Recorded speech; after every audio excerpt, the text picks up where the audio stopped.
और friends welcome to my channel study blog with Shivendra. देखिए मैं यूपी का लोकल एक्ट पढ़ा रहा हूं। यह लोकल एक्ट आपके यूपी एसजीएस में और यूपी जुडिशरी में आता है। यूपी पीसीएसजे में कहां पर आता है, ये मेंस में पूछा जाता है। वहीं पर यूपी एसजीएस में आपके प्री और मेंस दोनों में यह पूछा जाता है। तो लोकल एक्ट में जो मैंने पेपर स्टार्ट किया है वो है उत्तर प्रदेश जोत चकबंदी अधिनियम 1953 को हमने स्टार्ट किया हुआ है। इससे पहले हमने एक लेक्चर ले रखा है इसी एक्ट पर। तो यदि आपको पिछली वीडियोस चाहिए, इससे पहले वाली वीडियो जो हमने पढ़ा रखा है, लेक्चर दे रखा है, या आने वाले जो लेक्चर्स हैं, अब इसके बाद जो लेक्चर्स आपके आएंगे, अगर वो वीडियो आपको देखना होगा तो इसके लिए आपको क्लास ज्वाइन करनी होगी। क्लास कैसे ज्वाइन करेंगे? क्लास को ज्वाइन करने के लिए आप मुझे बताए गए नंबर पर कॉल या व्हाट्सएप के माध्यम से क्लास को ज्वाइन कर सकते हैं। साथ ही साथ ये हमारा टेलीग्राम ग्रुप है शिवेंद्र लॉ स्टडी के नाम से, इसको भी आप ज्वाइन कर सकते हैं, क्योंकि कोई भी न्यूज आती है सबसे पहले मैं टेलीग्राम ग्रुप पे ही अपलोड करता हूं। आज का जो लेक्चर रहेगा वो उत्तर प्रदेश जोत चकबंदी अधिनियम पर रहेगा। यदि आज की वीडियो आपको पसंद आएगी, ये एक डेमो क्लास के रूप में है, तो और आगे की वीडियो देखने के लिए आप क्लास को ज्वाइन कर सकते हैं। इससे पहले भी लोकल एक्ट में मैंने कई एक्ट को कंप्लीट कर रखा है, तो यदि आपको वो भी एक्ट चाहिए तो आप मुझे कॉल करिएगा और क्लास से जुड़ेंगे तो आपको वो एक्ट भी मिल जाएंगे। ठीक है, तो चलिए आइए बात करते हैं उत्तर प्रदेश जोत चकबंदी अधिनियम। आज हमें इस एक्ट में क्या पढ़ना है? देखिए चैप्टर जो फर्स्ट था हमारा वो हमने पढ़ लिया है, ठीक है, जिसमें हमने सेक्शन 1 देखा, संक्षिप्त नाम विस्तार प्रारंभ। दूसरा सेक्शन निश्चित कर दिया गया था। जिन्होंने पढ़ा है कमेंट करके मुझे बताइए सेक्शन 2 को कब निश्चित किया गया था। सेक्शन 3 हमारा डिफिनेशन क्लॉज था, जिसे हमने बखूबी आपको बता दिया था। और इसके साथ साथ हमने आपको यह भी बताया था कि हम लोग चूंकि उत्तर प्रदेश जोत चकबंदी अधिनियम पढ़ रहे हैं, तो हमें एक बेसिक जानकारी ये पता होना चाहिए कि भाई चक क्या होता है, चकबंदी क्या होता है। ये बेसिक जानकारियां हैं जिसे आपको ये एक्ट पढ़ने से पहले आपको ये पता होना चाहिए इन सब चीजों के बारे में। तो चलिए आइए स्टार्ट करते हैं। हम लोग आज चैप्टर 2 पढ़ना है हमें, जो है नक्शों और अभिलेखों के पुनरीक्षण तथा संशोधन की बात करता है। ये प्रावधान कहां से कहां तक है? सेक्शन 4 से लेकर 12 कैपिटल डी तक इसका प्रावधान किया गया है। सेक्शन 4 हमने स्टार्ट करना है। चकबंदी के संबंध में घोषणा तथा विज्ञप्ति के विषय में हमें आपको बताना है, लेकिन कुछ बेसिक जानकारियां हैं जो मैं आप तक प्रोवाइड करना चाहता हूं, क्योंकि काफी स्टूडेंट्स ऐसे भी होंगे जिन्होंने फर्स्ट लेक्चर मेरा नहीं देखा होगा, तो मैं कुछ बेसिक जानकारी आपको देते हुए तब आगे यहां पर पढ़ता हूं। पहले हम समझते हैं कि आखिर चकबंदी क्या होती है।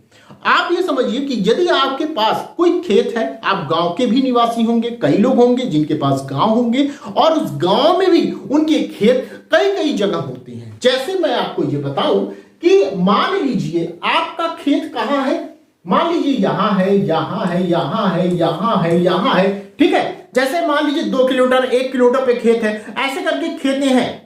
तो अब समस्या उत्पन्न क्या होती है? इसमें समस्या ये होती है, बिजली की समस्या हो जाएगी, पानी की समस्या हो जाएगी, देख रेख की समस्या हो जाएगी, मेहनत आपको ज्यादा करनी पड़ेगी। तो इन्हीं चीजों को ध्यान में रखते हुए ही इस एक्ट को लाया गया है, और इस एक्ट के तहत ही ये जो खेत आपके बिखरे हुए हैं इन्हीं को एक जगह कर दिया जाता है, और इसी प्रक्रिया को कहते हैं चकबंदी। क्योंकि किसी को आप बंदी बना लेते हैं तो क्या हो जाता हुआ व्यक्ति एक जगह बंद के रह जाता है। ठीक उसी तरह जो आपके खेत अलग अलग बिखरे हुए हैं उनको एक जगह करके आपको दे दिया जाता है। किस लिए? कि आप उसका कृषि करें, खेती करें। इसलिए आप जो बिखरे हुए खेत थे उनकी चकबंदी करके एक जगह आपको खेत मुहैया करा दिया जाता है। ठीक है, तो इसी को कहा जाता है चकबंदी। आपने किया। चकबंदी का प्रोसेस कैसे होगा, यही चीज आपके यहां पर सेक्शन 4 से ये स्टार्ट होता है।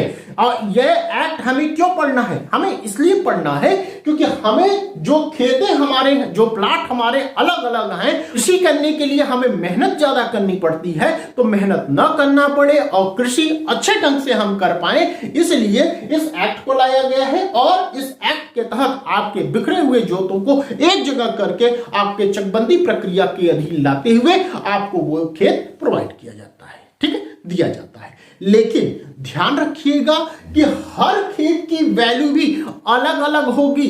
ऐसा नहीं है कि भैया आप हर खेत की वैल्यू एक समान है, नहीं। जैसे आप ये समझिए कि मान लीजिए एक प्लॉट आपका ये है, मान लीजिए ये गढ़ही नाले में है, तो क्या इसका वैल्यू ज्यादा होगा? नहीं, कम होगा।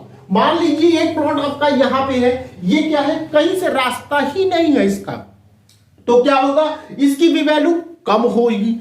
मान लीजिए ये प्लॉट है यहां पे, जो था आपका एक, तो ये क्या है, आपका बंजर है, उपजाऊ जमीन नहीं है, तो इसकी वैल्यू कम होगी। लेकिन ये प्लॉट आपका उपजाऊ है, बहुत अन्न यहां से उपज हो सकते हैं, या ये प्लॉट क्या है कि किसी रोड के पास है, तो आपको ये पता है बखूबी कि रोड के पास वाली जमीन क्या होती है, बेशकीमती होती है, उसकी वैल्यू ज्यादा होती है। तो यहां पे इसकी वैल्यू क्या हो जाएगी, ज्यादा होगी। लेकिन गढ़े नाले में जो आपका प्लॉट है उसकी वैल्यू कम होगी, इसकी अपेक्षाकृत इसकी वैल्यू क्या होगी, कम होगी। जो बंजर भूमि है इसकी वैल्यू क्या होगी, कम होगी। तो इन्हीं सभी चीजों को मिलाकर ये देखा जाता है कि आपके प्लॉटों की वैल्यू क्या है।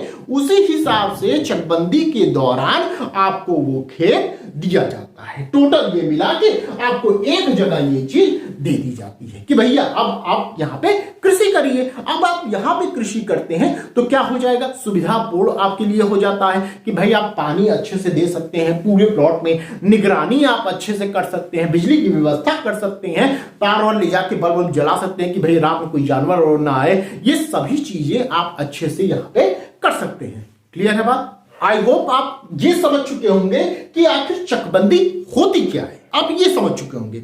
अब हम लोग आते हैं अपने सेक्शन पे, ठीक है। देखिए अब हम आ रहे हैं सेक्शन 4 पे। सेक्शन 4 यह कहता है कि चकबंदी के संबंध में घोषणा तथा विज्ञप्ति। अब देखिए, जब कभी किसी जिले या जिले के किसी भाग में चकबंदी करनी होती है तो उससे पहले आपकी क्या होती है, घोषणा होती है। ये घोषणा करता कौन है, ये घोषणा राज्य सरकार के द्वारा की जाती है। राज्य सरकार को यह लगता है कि भाई कि कोई जिला या जिले का कोई भाग चकबंदी प्रक्रिया के अंतर्गत लाना चाहिए, तो उसके लिए यह आशय, अपने आशय की ये क्या करता है, घोषणा करता है। सबसे पहले ध्यान रखिएगा, तो ये घोषणा किसके द्वारा की जा रही है, राज्य सरकार के द्वारा की जाती है। लेकिन ध्यान रखिएगा, राज्य सरकार द्वारा गजट में इस आशय की घोषणा की जाती है कि इस फला जिला या उसके भाग का हम चकबंदी करना चाहते हैं। ध्यान रखिए, ये घोषणा है, ठीक है, ये घोषणा है। और ये भी ध्यान रखिएगा कौन कर रहा है, राज्य सरकार द्वारा इसकी घोषणा की जाती है। क्लियर बात? लेकिन ध्यान रखिएगा, जबकि ये तो घोषणा हुई कि राज्य सरकार को लगा कि इस भाई क्षेत्र का हमें क्या करना है, चकबंदी करना है, तो ये हुई घोषणा। जबकि कहा गया कि घोषणा की सार्वजनिक जो सूचना होती है कि लोगों तक सबको ये पता चल जाए कि भैया इस क्षेत्र की या जिले की या किसी भाग की क्या होनी है, चकबंदी होनी है, इसके बारे में सभी लोगों को मालूम हो जाए, इसकी सूचना कौन देगा, या कहें सार्वजनिक सूचना कौन देगा, तो ये देता है जिला उप संचालक चकबंदी के द्वारा ऐसी सूचना दी जाती है, जिसे हम कहते हैं district deputy director of consolidation. ठीक है, ये याद रखिएगा नाम, जिला उप संचालक चकबंदी। अब समझिए ध्यान से, जहां आपका प्री का क्वेश्चन बनेगा, सबसे पहले आपसे पूछा जाएगा कि चकबंदी के संबंध में घोषणा तथा विज्ञप्ति का प्रावधान कहां किया गया, तो सेक्शन 4 में किया गया। यह ध्यान रखिएगा, घोषणा कौन करता है, राज्य सरकार करती है, जबकि सार्वजनिक सूचना की घोषणा किसके द्वारा की जाती है, यह जिला उप संचालक चकबंदी अधिकारी के द्वारा की जाती है। यह ध्यान रखिएगा, ठीक है। इनकी नियुक्ति कौन करता है, जिला उप संचालक चकबंदी की, मैंने आपको बताया है कौन करता है, राज्य सरकार के द्वारा ही इनकी नियुक्ति की जाती है। क्लियर? तो ये हुई बात घोषणा के विषय में। अब आगे समझिए आप, अब बात करते हैं विज्ञप्ति की। चकबंदी क्रियाएं आरंभ करने का निश्चय करने पर, जब ये कंफर्म हो गया कि हाँ भाई इस जगह की चकबंदी करना है, तो अब क्या आगे अगला कदम क्या होगा, विज्ञप्ति का। अब विज्ञप्ति जारी की जाएगी। अब ध्यान रखिएगा, विज्ञप्ति कैसे जारी की जाएगी, उसको प्रकाशित किया जाएगा, कहां पर, गजट में या दैनिक समाचार पत्र में या प्रत्येक कटक में क्या किया जाएगा, प्रकाशित किया जाएगा। क्यों प्रकाशित किया जा रहा है?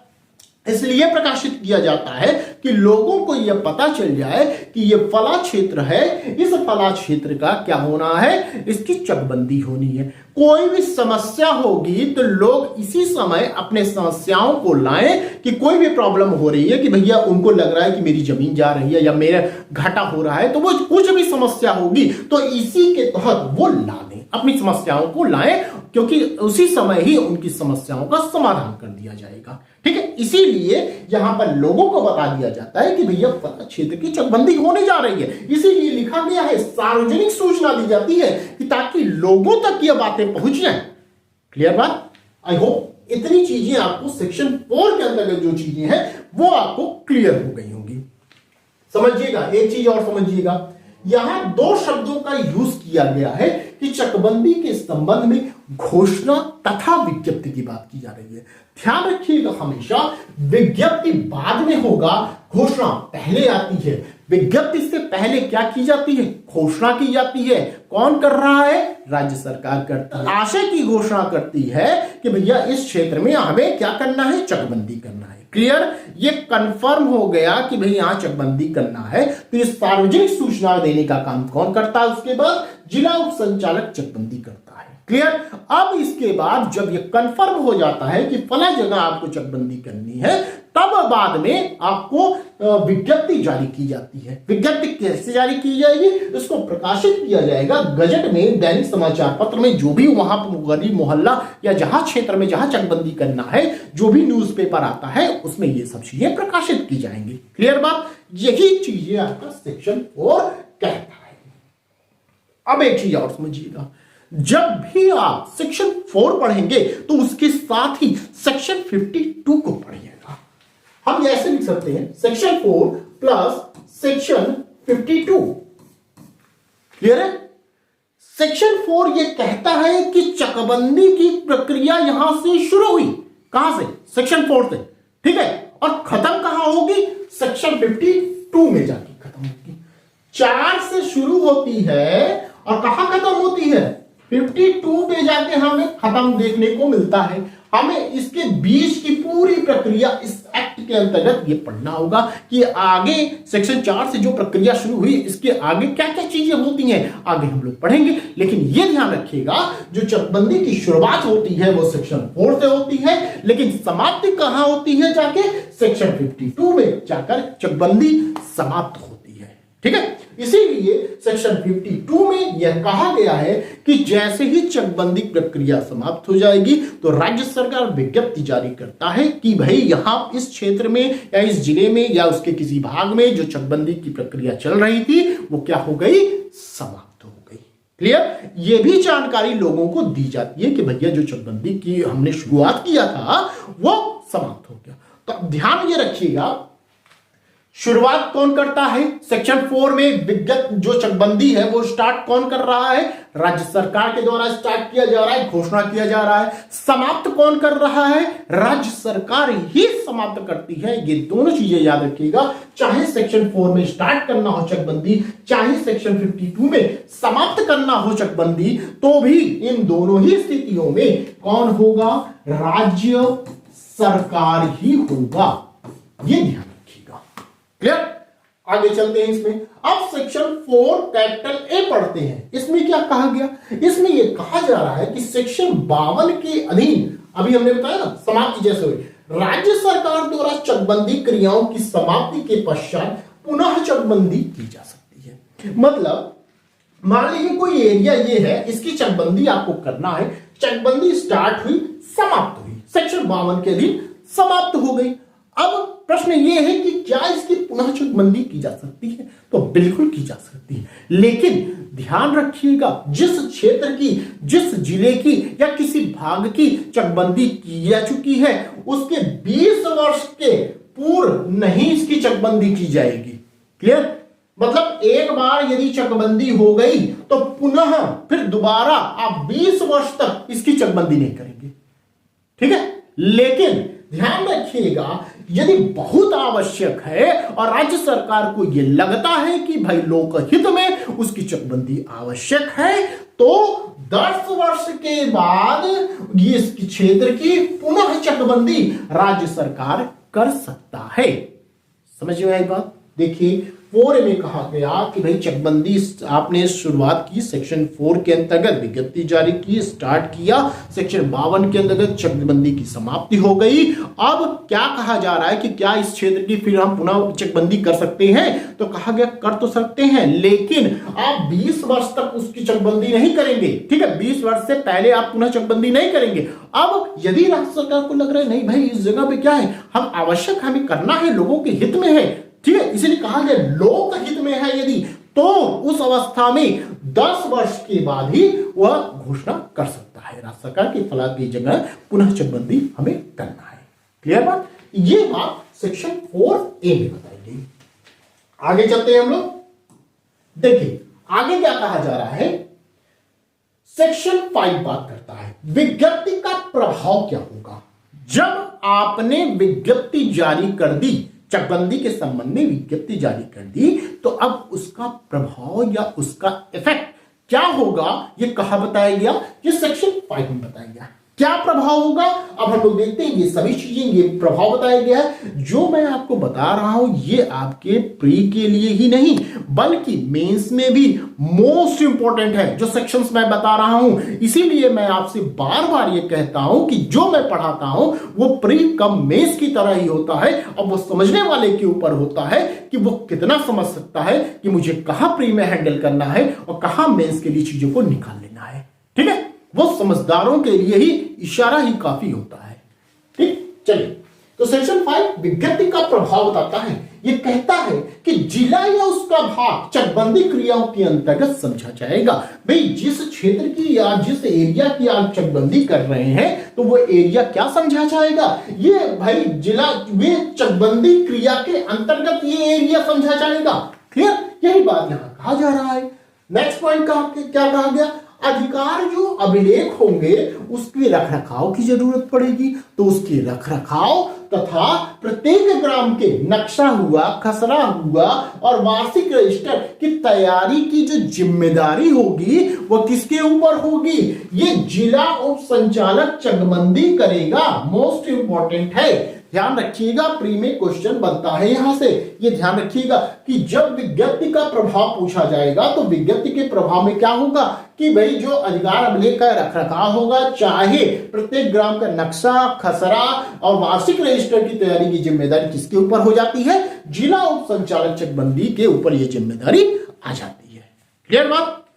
नेक्स्ट पॉइंट, बंदोबस्त अधिकारी चकबंदी जिसे हम एसओसी कहते हैं कि लिखित आज्ञा के बिना कोई भी खातेदार अपनी जोत या उसके किसी भाग का उपयोग कृषि, बागवानी अथवा पशुपालन जिसमें मत्स्य पालन तथा मुर्गी पालन भी शामिल है से असंबद्ध उपयोग नहीं करेगा।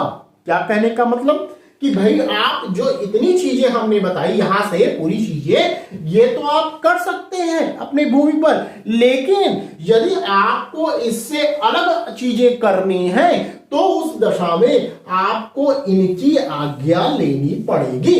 वो भी आज्ञा कैसी, लिखित आज्ञा आपको लेनी पड़ेगी, तभी उस भूमि का यूज आप कर सकते हैं। ठीक है, फिर से समझिए, बंदोबस्त अधिकारी चकबंदी की लिखित आज्ञा के बिना आप कोई इन सब चीजों से अलग यदि जमीन का यूज करना चाहते हैं तो उस दशा में आपको इनकी लिखित आज्ञा लेनी पड़ेगी। कहा गया कि आप जो जमीन है, आपका खातेदार जो आप हैं उस जमीन के, तो आप क्या यूज कर सकते हैं, आप कृषि करिए, बागवानी करिए, पशुपालन करिए, मत्स्य पालन इसमें करिए, मुर्गी पालन करिए, कोई दिक्कत नहीं। लेकिन उससे अलग आप उस जमीन का यूज कर रहे हैं तो उसके लिए आपको लिखित अनुमति लेनी होगी। किससे लेनी होगी, बंदोबस्त अधिकारी चकबंदी से आपको लिखित अनुमति लेनी होगी। क्लियर, आगे चलते हैं हम लोग।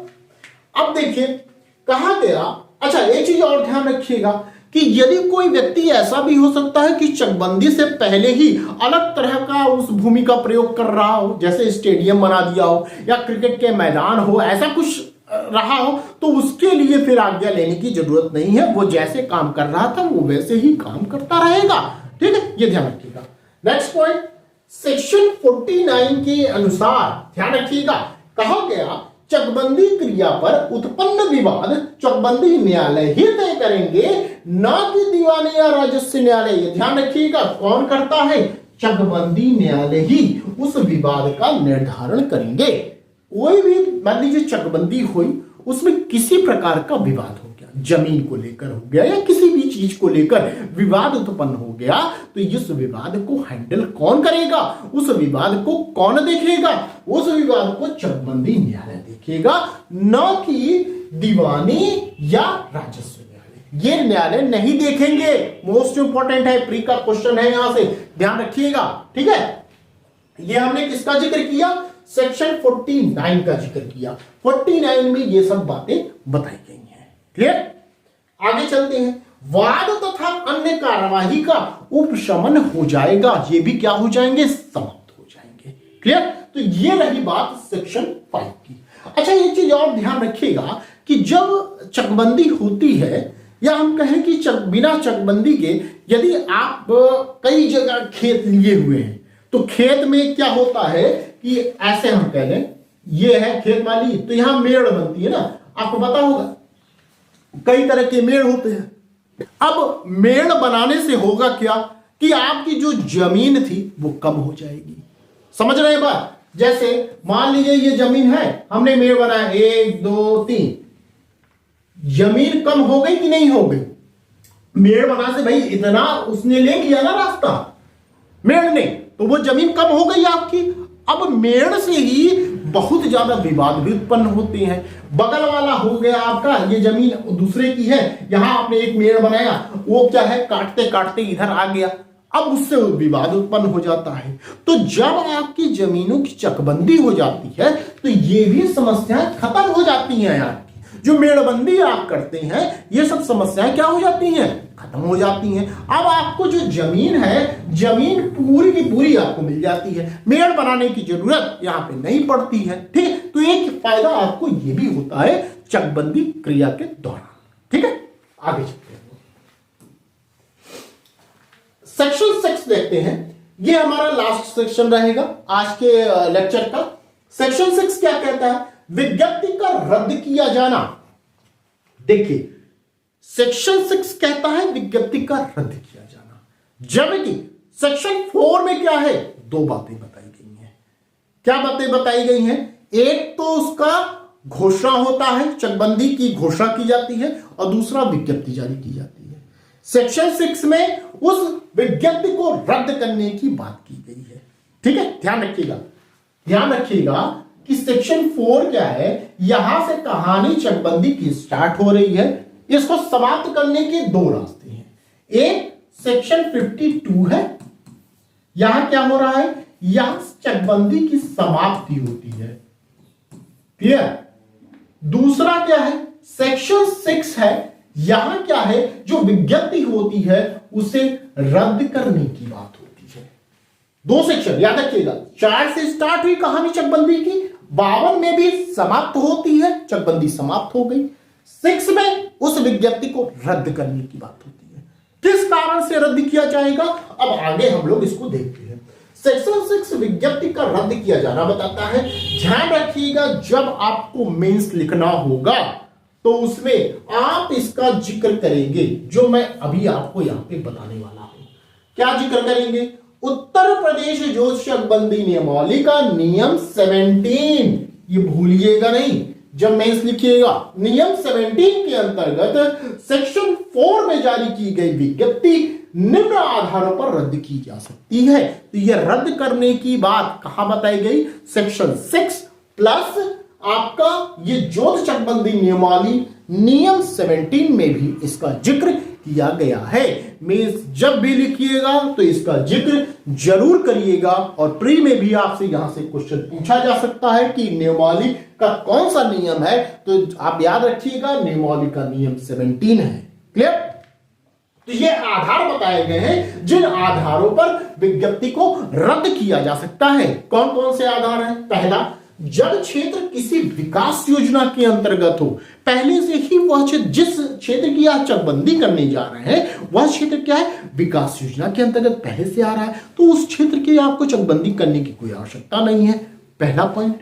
दूसरा, गांव की जोत पहले से सहमत है, जिसमें जोड़दार क्या है, संतुष्ट है, वो हंसी खुशी राजी है, उसको कोई आवश्यकता नहीं है चकबंदी की। जैसे मान लीजिए आपका खेत है, आपके खेत में बहुत बड़ा भाग आपका खुद का है, आपका कोई बिखरा हुआ है, ये नहीं है, आप संतुष्ट हैं एकदम, खेती करने में मौज मस्ती से रह रहे हैं, तो आपको चकबंदी की क्या आवश्यकता है। तो जब जरूरत नहीं है तो नहीं होगी, उसको रद्द कर दिया जाएगा, जो विज्ञप्ति पारित की गई है चकबंदी की। ठीक है। नेक्स्ट, गांव की गुटबंदी के कारण चकबंदी क्रिया का होना कठिन हो गया है। गांव में अधिकतर गुटबंदी होती है, भैया इसकी चकबंदी नहीं हुई, लड़ाई मार झगड़ा वाला मैटर फंसा हुआ है, तो वो उसके आधार पर क्या होगा, जो विज्ञप्ति जारी की गई है चकबंदी की उसको रद्द कर दिया जाएगा। लास्ट में कहा जा रहा है कि सहकारी समिति बन जाने पर भूमियां क्या है, कृषि हेतु मिला ली गई हैं, तो इस कंडीशन में भी क्या होगा, विज्ञप्ति रद्द कर दी जाएगी। क्लियर। यही टोटल बात सेक्शन 6 में बताई गई है। तो याद रखिएगा सेक्शन 4 क्या कहता है, यहां से चकबंदी की स्टार्टिंग होती है, सेक्शन 6 रद्द करने की बात करता है, वहीं सेक्शन 52 आपका चकबंदी की समाप्ति की बात करता है। क्लियर बात। हमने कौन कौन से सेक्शन पढ़े एक बार देख लिया जाता है।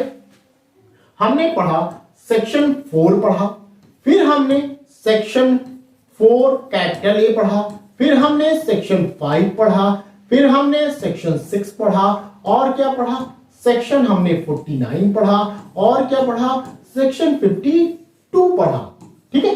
ये तमाम तरह के सेक्शंस हम लोगों ने यहां पे पढ़ रखे हैं। तो 1 2 3 4 5 6 6 सेक्शन हम लोगों ने आज की डेट में कंप्लीट किए। तो आई होप आपको ये चीजें जो आज मैंने लेक्चर दिया आपको समझ में आया होगा।